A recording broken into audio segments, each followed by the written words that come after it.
Hi అండి, అందరూ ఎలా ఉన్నారు? నేనైతే ఫుల్ లెంత్ బ్లాగ్ తోటి వచ్చేసాను ఆల్ ఇన్ వన్ గాయత్రి బ్లాగ్స్కి. నిన్న నేను షార్ట్ ఒకటి పెట్టాను కదా చలిమిడిది. ఇప్పుడు చలిమిడి ఎలా చేసుకోవాలనే దాని గురించి కూడా నేను మీకు ఫుల్ లెంత్ డీటెయిల్స్గా చెప్తాను.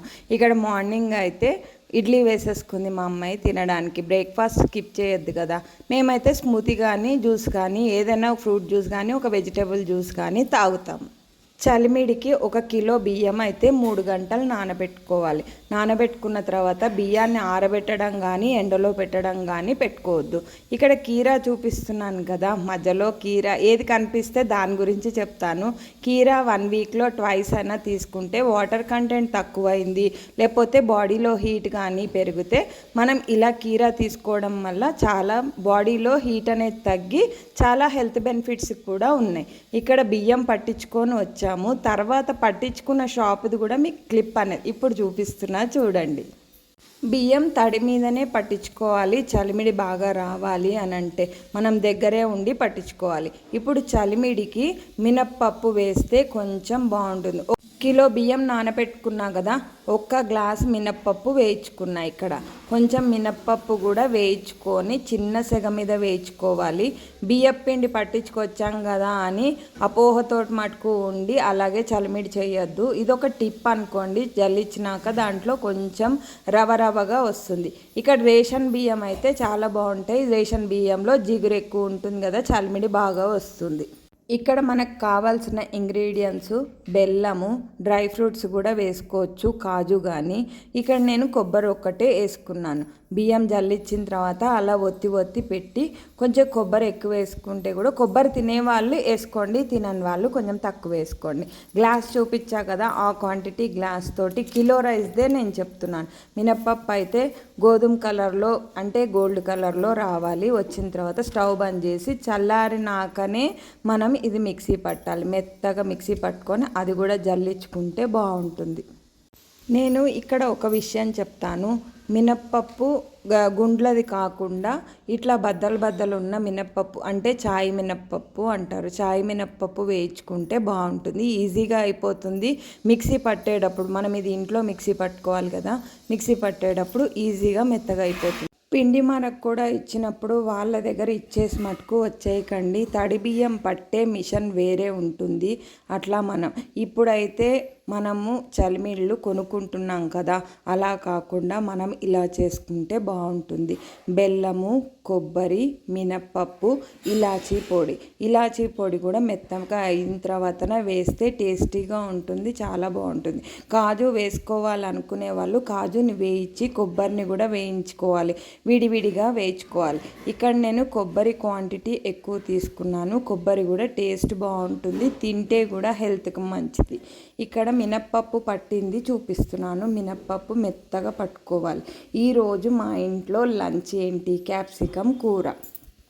క్యాప్సికమ్ కూర మీరు ఎలా చేస్తారు? నేనైతే వెరైటీగా చేస్తాను. ఇలా చేస్తే వాళ్ళు ఎవరన్నా ఉంటే కామెంట్ చేయండి. అన్నము, క్యాప్సికమ్ కూర, చారు. అంటే ఒక కూర డ్రైగా ఉన్నప్పుడు అంటే గ్రేవీ లేని కర్రీ. ఇక్కడ ఒకసారి ఫ్రీడమ్ ఆయిల్ రైస్ బ్రాండ్ అది వాడితే, ఇంకొకసారి ఫ్రీడమ్ ఎల్లో కలర్ ప్యాకెట్ ఉంటుంది కదా, అది వాడతాను.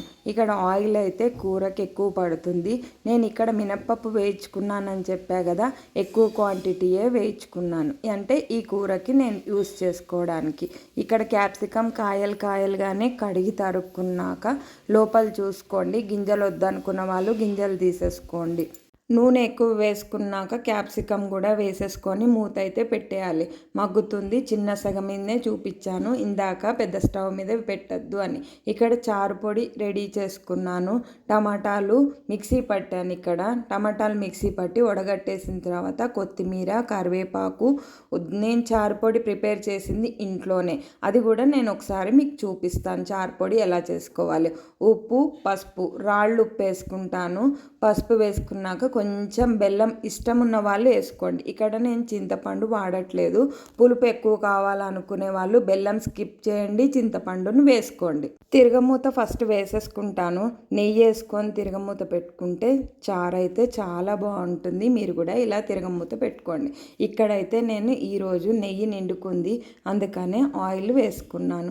ఆవాలు, మెంతులు, జీలకర్ర, ఇంగువ ఇవే వేసుకోవాలి. మినప్పప్పు కానీ శనగపప్పు కానీ ఎండుమిరపకాయలు కానీ నేను వేసుకోను, ఎందుకంటే చారు పొడిలోనే నేను ఎండుమిరపకాయలు మిరియాల పొడి వేసుకుంటాను.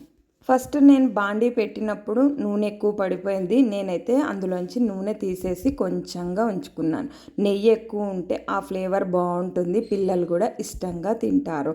ఇక్కడ నేను తిరగమూత వేగాక నేను చారులో వేసేస్తాను. తర్వాత చారు ఒక 5 నిమిషాలు మరిగిన తర్వాత కూడా 5 నిమిషాలు ఉంచుతాను. ఇలా తిరగమూత వేసిన తర్వాత మూత పెట్టేస్తే ఆ ఫ్లేవర్స్ అనేవి బయటికి వెళ్ళకుండా చారు టేస్ట్ అనేది మనకి బాగుంటుంది.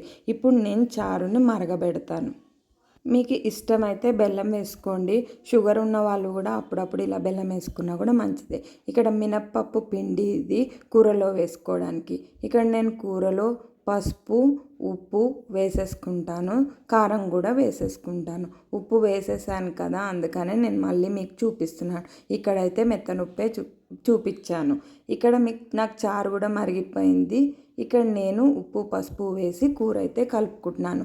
ఇప్పుడు కొబ్బరి నా దగ్గర పట్టేది లేదు కదా, అంటే తురిమేది, అందుకనే మిక్సీలో ముక్కలు చిన్న చిన్నగా కట్ చేసుకొని కొబ్బరి పొడి కూడా వేసుకుంటే పచ్చి కొబ్బరి టేస్ట్కి బాగుంటుంది ఈ కూరకి. మీరు ఈ స్టైల్లో ఒకసారి ట్రై చేసి చూడండి. పూర్ణం పెట్టి కూర అంటారు మా స్టైల్లో.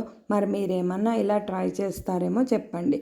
అంటే పూర్ణం పెట్టి అంటే కొంచెం 1/2 స్పూన్ కూడా కాదు వేసి ఎండుమిరపకాయలు వేయించుకొని, నువ్వులు వేయించుకొని, ఆవాలు, మెంతులు, జీలకర్ర, మినప్పప్పు, శనగపప్పు ఇవన్నీ వేయించుకున్న తర్వాత పక్కన పెట్టుకుంటారు. నువ్వులు అయితే డ్రైగానే వేయించుకోవాలి. ఇక నేను మినప్పప్పు పొడి వేసాను, కొబ్బరి కూడా వేస్తున్నాను. కొబ్బరి అంతా పట్టుకున్నాను కానీ నాకు అంత పట్టలేదు.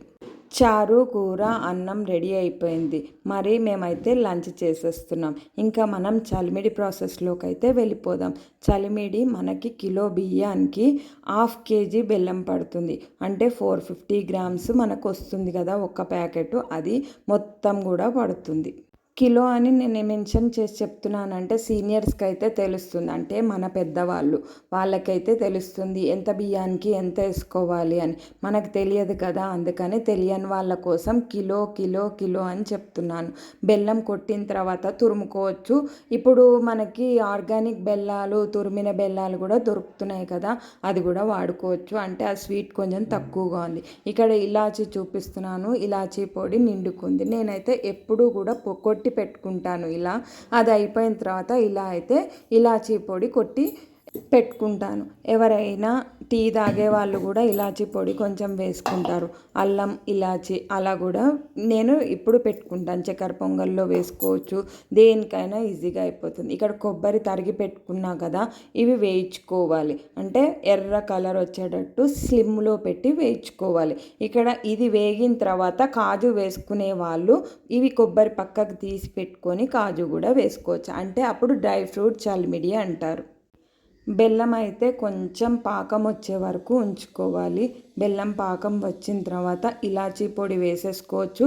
ఇలాచీ పొడి వేసుకున్న తర్వాత ఈ కొబ్బరి చల్లగా అవ్వాలి. చల్లగా అయిన తర్వాత ఇందులో వేసేసుకొని మినప్పప్పు కూడా వేసేసుకోవాలి. ఆ క్లిప్ కూడా నేను మీకు చూపిస్తాను. కొంచెం పాకం వస్తేనే మనకి చలిమిడి బాగుంటుంది. ఇప్పుడు వేస్తున్నది మినప్పప్పు పిండి. ఇక్కడ బెల్లము, కొబ్బరి, ఇలాచీ పొడి వేసేసాం కదా, ఇప్పుడు కొంచెం కొంచెంగా స్టవ్ మీద నుంచి దింపేసి బియ్యం పిండి వేసుకోవాలి. బియ్యం పిండి మనం అదిమి పెట్టుకోమన్నది, అందుకనే ఇక్కడ ఇలా కలుపుకున్న తర్వాత మనకి చలిమిడి ఇలా ప్రిపేర్ అవుతుంది. ఇలా ఈ చలిమిడి రెడీ అయిన తర్వాత అప్పటికప్పుడు ఉండలు కూడా చేసుకోవచ్చు. లేదంటే ఇది దేవుడి దగ్గర పెట్టి నెక్స్ట్ డే ఈ రోజు మనం చేసిన రోజు నిద్ర చేసిన తర్వాత నెక్స్ట్ డే మనం దీన్ని వాడుకోవచ్చు. మేము దేనికి వాడుకున్నాము ఏంటి అనేది అయితే తర్వాత ముందు వీడియోలలో చెప్తాను. చలిమిడి రెడీ అయిపోయింది. ఇంకా చల్లగా అయిపోవాలి. చల్లగా అయిన తర్వాత మనం ఇది పక్కన పెట్టేసుకోవటమే. ఇప్పుడు నేను మధ్యాహ్నం ఇది చలిమిడి చేశాను కదా, కొంచెం ఇంట్లో చిన్న చిన్నవి సర్దుకునే ఉంటే హౌస్ క్లీనింగ్ చేసేసుకున్నాను. చూడండి గూళ్ళన్నీ ఎంత చెత్త చెదారంగా, ఎవరి దగ్గర ఉండవేమో అంత చెత్త చెదారం. అది క్లీనింగ్ చేసుకుందామని అన్నీ తీసి కింద పడేసి ఇవన్నీ సర్దడం అయితే మొదలుపెట్టాను. ఆఫ్టర్నూన్ పడుకోకుండా అసలు పనులు ఏవి కూడా కావటం లేదు.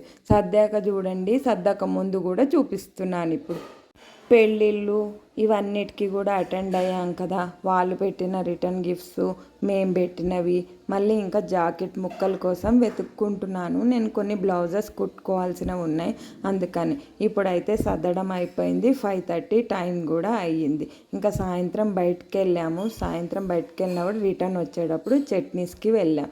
అంటే మా ఇంటికి దగ్గరలో ఉన్న చట్నీస్ కొత్తగా పెట్టారు, ఇప్పటి వరకు లేదు. చట్నీస్ అయితే ఫుడ్ అయితే బాగుంది. లైట్గా తినేసి ఇంటికి వచ్చాం. ఇడ్లీ, మసాలా దోశ, రవ దోశ తిన్నాం. కొత్తగా పెట్టారు కదా, బాగుంటుందేమో అని అనుకున్నాను.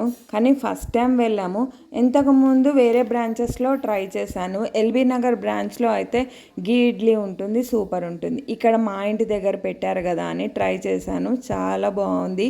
ఇడ్లీ కానీ కారప్పొడి కూడా చాలా బాగుంది. ఒక వెరైటీ పచ్చడి పెట్టారు, రెడ్ కలర్ది. ఎప్పుడైతే పుట్నాల పచ్చడి, పల్లీల పచ్చడి, స్వీట్ పచ్చడి, ఇవి చట్నీస్కి వెళ్ళిన వాళ్ళకి తెలుస్తుంది. ఇక్కడ గ్రీన్ అల్ల పచ్చడి, రెడ్ అల్ల పచ్చడి కూడా పెడతారు.